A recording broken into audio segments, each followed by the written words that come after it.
આપણે IPS IAS બનવું હોય તો શું કરવું પડે? પ્રથમ તો તમારે તમારો મોબાઈલ છોડવો પડે. આ પ્રથમ દાખલો છે. અમે કેબિનેટમાં, આમ તો પૂર્વ મંત્રી કેસાજી પણ કેબિનેટમાં બેઠેલા છે. હું પણ અત્યારે દર બુધવારે કેબિનેટ હોય તો તે બેસવાનું થાય અને તમામે તમામ મંત્રીઓની ચર્ચા થાય. ચર્ચાના પછી અધિકારીઓને બોલાવવામાં આવે. આઈએસ અધિકારીઓ ત્યાં આવતા હોય ત્યારે હું ને મારા મિત્ર મંત્રીશ્રી બાજુમાં જે મારા બેઠા અમે ચર્ચા કરતા હોઈએ ત્યારે દુઃખ થાય તો આપણો ગુજરાતનો કોઈ આઈએસ અધિકારી ત્યાં ના હોય. ત્યારે ખૂબ દુઃખ થતું હોય કે આપણે હજુ ગુજરાતની અંદર ઘણા પાછળ છીએ. પાછળ એટલે ઘણા પાછળ છીએ. કારણ કે જ્યાં સુધી આપણો દીકરા દીકરી આઈએસ ન બને ત્યાં સુધી કંઈ પ્રાપ્ત કર્યું ન ગણાય.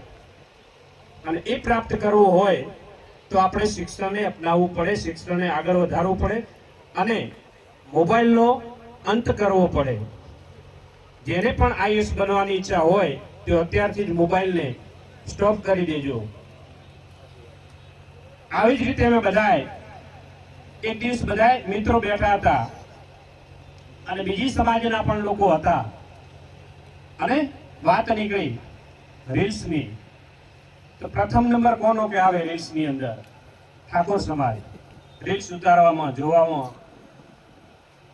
એમાં પહેલો નંબર. શિક્ષણમાં છેલ્લો નંબર. ત્યારે અમારે નીચું જોવું પડે. આપણે રાજકીય રીતે પણ પ્રગતિ કરી છે.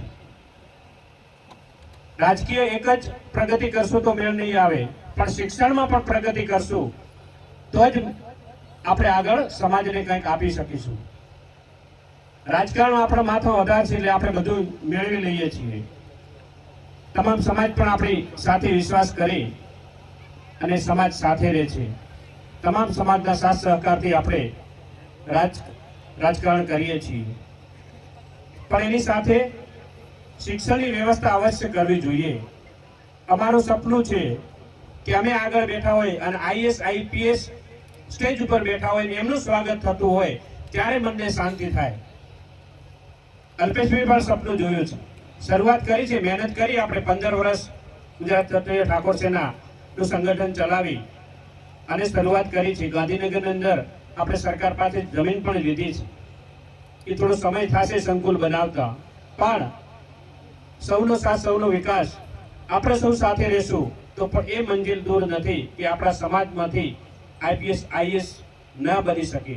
ઘણા બધા લોકો તૈયારી કરે છે અને ટૂંક જ સમયમાં જોવા પણ મળશે. આપણા સમાજના આઈપીએસ આઈએસ જોવા પણ મળશે. કલાસ્ટેક એમ તો આપણા બેઠા જ છે ટીડીઓ શ્રી, એ પણ એમને શિક્ષણ મેળવી અને એટલા સુધી પહોંચ્યા છે.